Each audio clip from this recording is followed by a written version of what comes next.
Continuing with the theme of Outlander characters, today we're going to talk about one of the fandom's favorites, not just mine, but everyone's, and that is none other than Fergus Fraser. So, grab some popcorn or whatever you have nearby, because today we're diving into this character's life story. Fergus Claudel Fraser was born around 1735 in Madame Elise's brothel in Paris. From the moment he was born, his life was marked by uncertainty, as he never knew who his parents were. His mother was one of the establishment's prostitutes, but he never learned her name or that of his biological father. Madame Elise, the owner of the brothel, let him sleep in a small cupboard under the stairs. And although his childhood was tough, he found some comfort in the company of the women working there, who would share bits of their breakfast with him when business slowed down. He would often do small favors around the brothel, helping the women brush their hair or assisting with whatever they needed. However, growing up in that environment exposed him to danger, as some clients occasionally requested his services, and Madame Elise encouraged him to comply, taking a share of the earnings. Aside from his tasks at the brothel, Fergus relied on theft to earn a few coins and feed himself. Life on the streets of Paris was harsh, and like many other children in his situation, he learned to move quickly and discreetly to avoid being caught. It was during one of these moments that his fate took a dramatic turn. While trying to steal something valuable, Fergus attempted to snatch a letter from a seemingly distracted man, unaware that this was no ordinary victim.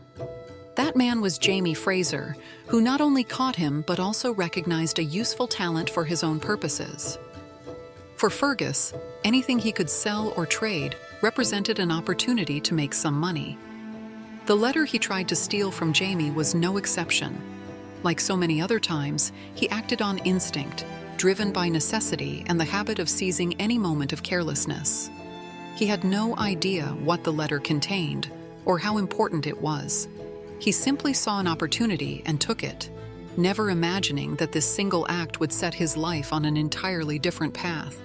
At that time, Jamie Fraser was entangled in political intrigues, secretly gathering intelligence to aid Charles Stuart's cause within the French court. For this, he needed someone skilled at moving discreetly and stealing documents without being detected. When Fergus attempted to rob him, instead of punishing him like any other victim might have, Jamie saw potential in him. Recognizing his talent for pickpocketing, he decided to take Fergus under his wing instead of handing him over to the authorities. From that moment on, Fergus began working for Jamie, stealing letters addressed to influential figures at court. His agility and small hands allowed him to slip unnoticed through crowded streets and palace corridors. With a natural talent for theft, he would lift documents from desks and pockets without leaving a trace. Fergus would steal the letters and hand them over to Jamie, who would analyze them before returning them undetected. What had initially been just another job for Fergus soon became something much more meaningful. The protection and respect he received from Jamie gave him a sense of belonging he had never known. Over time, his loyalty to the Frasers grew, and he evolved from a mere pickpocket into an indispensable ally within their espionage network, risking his life for those he had come to see as his family. Since Jamie felt that Claudel didn't suit a boy of his character, he gave him a new name, Fergus. With this, he not only gave him a name better suited to his new life, but also something he had never had before, a purpose and a sense of belonging. During his time in Paris, Fergus endured one of the most traumatic moments of his life when he fell into the hands of Jonathan "Blackjack" Randall. While carrying out his usual tasks for Jamie and Claire, the boy was caught by Randall, who, true to his cruel reputation, subjected him to an assault that would mark him forever. Despite his cunning and ability to escape, Fergus could not avoid his encounter with the British officer, already notorious for his sadism and perversion. Fate intervened just in time. Jamie arrived and saw what was happening. Furious and outraged, he immediately challenged Randall to a duel, ignoring the consequences. At the time, duels were forbidden in France, and merely issuing the challenge meant putting his life and that of his family at serious risk. The consequences of this confrontation were devastating. While Jamie fought Randall, Claire, who was pregnant at the time, suffered severe complications that led to the loss of their daughter, Faith. The pain and tragedy left deep scars on the Frasers, making this moment a turning point in their lives. Although Fergus healed physically, the experience left deep emotional scars, strengthening his bond with Jamie even further. Back in Scotland, Fergus finally found a stable home at Lallybroch, the Fraser estate, where for the first time in his life, he had a real family. He fully integrated into the household routine and received an education alongside the children of Jenny Murray, Jamie's sister. However, peace did not last long. When the Jacobite rebellion broke out, Jamie joined Charles Stuart's cause and took Fergus with him as his aide. Despite his young age, Fergus played a crucial role in the campaign, moving with the men during their strategic operations. But as the rebellion progressed, it became increasingly clear that the cause was doomed to fail. When the fateful day of the Battle of Culloden arrived, knowing defeat was inevitable, Jamie came up with a plan to protect his home and family. Aware that he would be hunted if he survived, he entrusted Fergus with a vital mission: to take Lallybroch's deed and ensure that the estate was officially registered in the name of his nephew, young Jamie. This would prevent the British from seizing the property as punishment against the Frasers. Despite the danger and his young age, Fergus carried out his mission with determination. He managed to escape the chaos of battle and reach Lallybroch with the document in hand, securing the Fraser legacy. Meanwhile, Jamie was gravely wounded at Culloden, and Claire, believing him dead, returned to the future, leaving Fergus behind in a world that was about to change forever. After Culloden's defeat and Claire's departure, Fergus remained fiercely loyal to Jamie, serving as his link to the outside world while he hid in a cave near Lallybroch. However, his life took a tragic turn when he was intercepted by English soldiers while carrying out one of these missions. Determined to protect Jamie at all costs, Fergus diverted the soldiers' attention with his characteristic insolence. Infuriated by his defiance, one of the soldiers reacted with brutal force, drawing his sword and severing Fergus's left hand in a single stroke. Watching from a distance, Jamie witnessed the scene, powerless to intervene.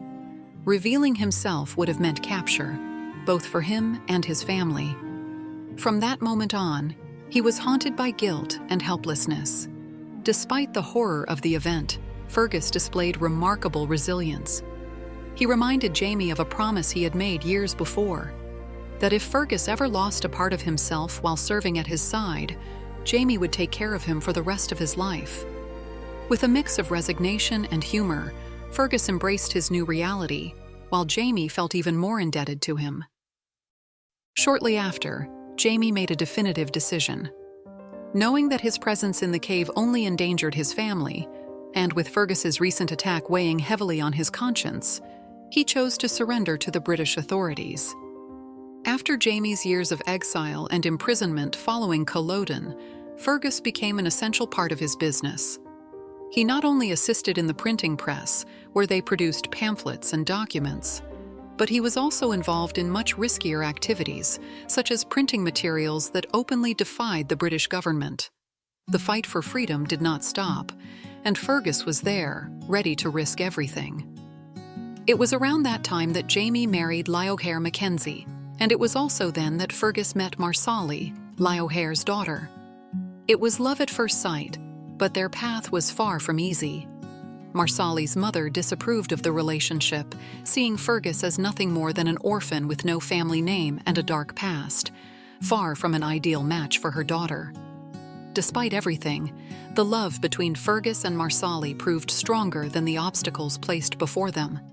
They decided to run away together to America, accompanied by Jamie and Claire, in search of a new life, one free from the prejudices and burdens of their past. Eventually, Fergus and Marsali were married in a simple ceremony in the Caribbean. It was an emotional moment, yet one tinged with tension, especially when the officiant asked for the groom's surname. With no last name to offer, Fergus simply answered, Fergus Claudel. The officiant, pressing for more details, was met with silence, until Jamie, noticing his friend's discomfort, stepped in and added the name Fraser. And so, Fergus was officially accepted as part of the Fraser family, as one of Jamie's own sons.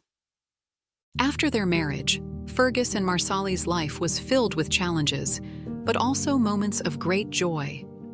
Over the years, their relationship only grew stronger, particularly as they faced the difficulties of parenthood together.